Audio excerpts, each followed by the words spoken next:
Hello and welcome my dear student. बेटा, जैसा कि आप लोग जानते हो कि मैं आपको कराता हूं अर्थशास्त्र का कंप्लीट सिलेबस, वो भी बिल्कुल फ्री ऑफ कॉस्ट।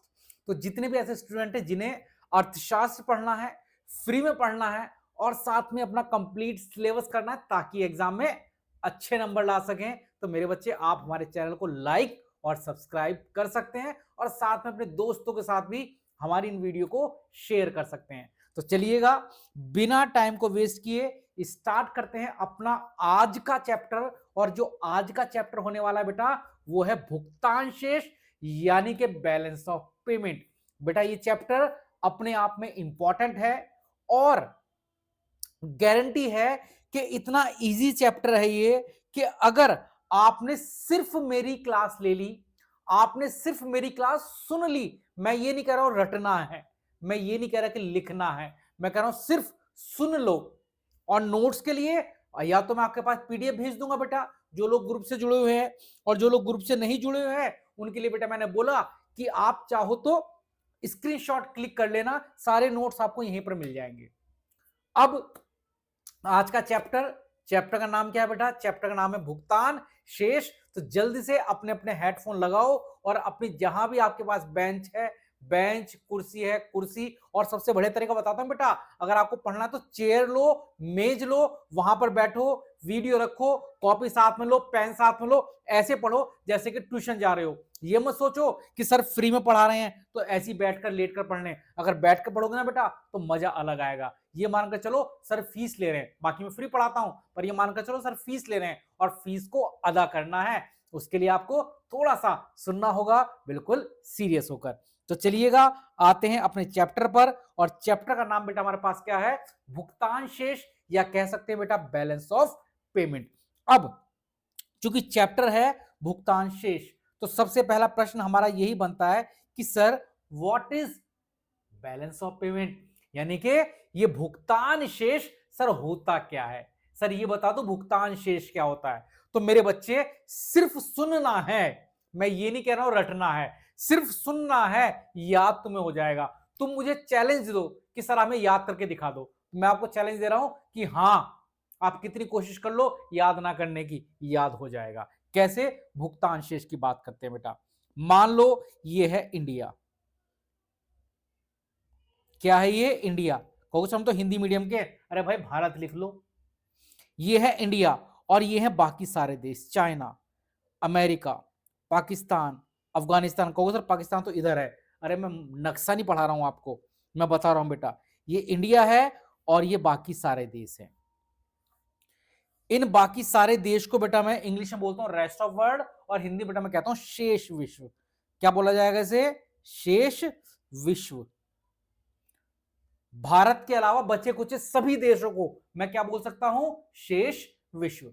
अब बारी आई भुगतान शेष। क्या सर ये बताओ, शेष विश्व मत बताओ, आप हमें भुगतान शेष बता दो क्या होता है। तो सुनो बेटा ध्यान से, एक देश और शेष विश्व, यानी कि बाकी सारे देश, एक देश और शेष विश्व के मध्य होने वाले सभी आर्थिक लेन देन जहां पर लिखे जाते हैं, उस विवरण को हम कहते हैं भुगतान शेष।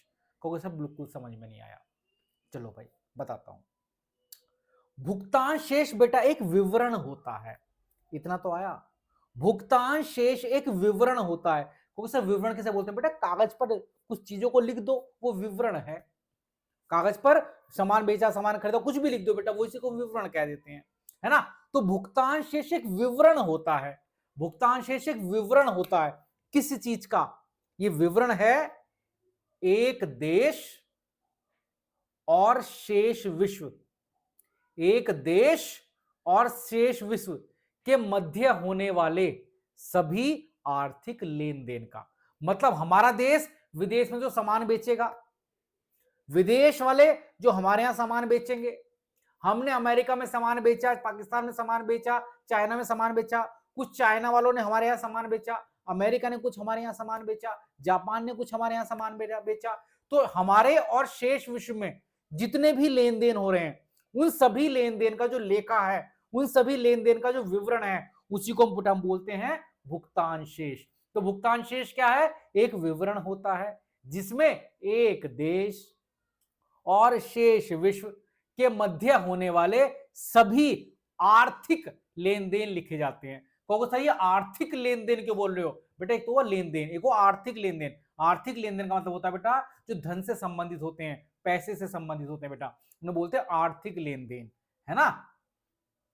तो ऐसे सभी आर्थिक लेन देन, सॉरी, भुगतान शेष वह विवरण है जिसमें एक देश और शेष विश्व के मध्य होने वाले सभी आर्थिक लेन देन का लेखा किया जाता है। सर डेफिनेशन दिखा दो। बिल्कुल दिखाएंगे भाई, आप चाह रहे हो तो डेफिनेशन भी दिखाएंगे, क्यों नहीं दिखाएंगे भाई। तो भुगतान शेष की डेफिनेशन देखो मेरे बच्चे, मैंने क्या लिखी है, लिखा है भुगतान शेष एक वार्षिक विवरण है। सर आप तो विवरण कह रहे थे, तो वार्षिक हो गया। वार्षिक मतलब बेटा एक साल में मनाया जाता है। यह एक वार्षिक विवरण है जिसके अंतर्गत एक देश तथा शेष विश्व के मध्य होने वाले सभी आर्थिक लेन देन का लेखा होता है। यानी कि सभी आर्थिक लेन देन को लिखा जाता है किसमें बेटा? भुगतान शेष में। तो मुझे यकीन है हर एक बच्चे को भुगतान शेष की डेफिनेशन याद हो गई होगी कि ये भुगतान शेष क्या होता है।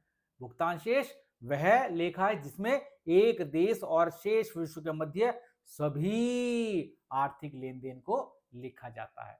क्लियर है? अगर क्लियर हुआ तो एक बार कमेंट करके जरूर बताना कि सर बिल्कुल क्लियर है। सर एक शब्द और आता है पेपर में, व्यापार शेष, ये क्या होता है सर, ये भी समझा दो।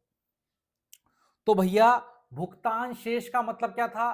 वो रिकॉर्ड जिसमें सभी आर्थिक लेन देन लिखे गए। और जो व्यापार शेष है बेटा, जो व्यापार शेष है,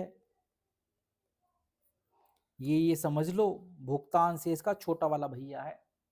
सर छोटा भैया मतलब देखो भैया, भुगतान शेष में सभी लेन देन लिख देते हम, सभी लेन देन किसमें लिखे जाते हैं? भुगतान शेष में। और जो व्यापार शेष होता ना बेटा, इसमें सारे लेन देन नहीं लिखे जाते, इसमें सिर्फ क्या लिखा जाता है? एक देश और शेष विश्व के बीच में होने वाली, ऐसा कह सकते हैं बेटा, अगर मैं सिंपल सा समझाऊं तो व्यापार शेष क्या होता है? व्यापार शेष होता है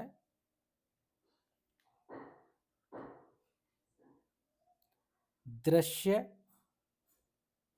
मदों का निर्यात माइनस दृश्य मदों का आयात। व्यापार शेष क्या होता है भाई? दृश्य मदों का निर्यात माइनस दृश्य मदों का आयात। कहोगे सर ये क्या कह दिया व्यापार शेष के बारे में, दृश्य मदे क्या है? बताता हूं बेटा। भुगतान शेष में तो सारे लेन देन लिखे जाते हैं, भुगतान शेष में सभी लेन देन लिखे जाते हैं, जबकि व्यापार शेष में सिर्फ हम लिखते हैं दृश्य मदों का निर्यात तथा दृश्य मदों का आयात। दृश्य मदों का निर्यात और आयात के अंतर को हम बोलते हैं व्यापार शेष। दृश्य मदे क्या होती हैं बेटा? ऐसी मदे जिन्हें हम अगर मैं सिंपल, अभी तो बेटा मैं दृश्य मद अदृश्य मद समझाऊंगा, अभी आपको हल्का समझा देता हूं बेटा। दृश्य मदों का मतलब होता है वस्तुओं का आयात और निर्यात, जिसे देखा जा सकता है बेटा। तो व्यापार शेष होता है वस्तुओं के निर्यात तथा वस्तुओं के आयात का अंतर। बस व्यापार शेष क्या है बेटा? वस्तुओं के निर्यात तथा वस्तुओं के आयात का अंतर। फिर से बताओ, व्यापार शेष क्या है? वस्तुओं के निर्यात, एक्सपोर्ट ऑफ गुड्स, वस्तुओं के निर्यात तथा वस्तुओं के आयात का अंतर। वस्तुओं के निर्यात और आयात के अंतर को क्या बोलते हैं बेटा? व्यापार शेष बोलते हैं। जबकि भुगतान शेष क्या है? भुगतान शेष वह विवरण है जिसमें एक देश और शेष विश्व के मध्य होने वाले सभी लेन देनों को लिखा जाता है। एक देश और शेष विश्व के मध्य होने वाले सभी आर्थिक लेन देन को लिखते हैं, वो भुगतान शेष। और व्यापार शेष क्या है? दृश्य मदों का आयात तथा दृश्य मदों के निर्यात का अंतर। तो आई थिंक आपको इतनी बात क्या होगी बेटा? क्लियर। अब जो अगला टॉपिक है बेटा वो है व्यापार शेष और भुगतान शेष में अंतर। क्योंकि मैं कोशिश कर रहा हूं 10-10 मिनट की वीडियो बनाऊं ताकि आप बोर ना हो। 10 मिनट में आपने चीजें सीखी, फिर आप पानी पी सकते हो, बाकी काम कर सकते हो, तुरंत बाद आप सेकंड वीडियो देख सकते हो। तो 10-10 मिनट की बेटा मैं वीडियो बनाकर अपलोड कर रहा हूं। लगभग 5 से 6 वीडियो बनेंगी बेटा इस चैप्टर की, बल्कि 4 वीडियो बनेंगी। 4 वीडियो पूरा चैप्टर कंप्लीट हो जाएगा। आप ये 4 वीडियो पढ़कर अपने पेपर देने जा सकते हो और 100% आपको इस चैप्टर से प्रश्न मिल जाएगा, और जो मैं पढ़ाऊंगा बेटा वो प्रश्न आपको आपके एग्जाम में मिलेगा, ये मैं गारंटी लेता हूं बेटा, हमेशा की तरह। तो चलिएगा, तब तक जय हिंद, जय भारत। अपना ध्यान रखें, खुश रहें और पढ़ते रहें।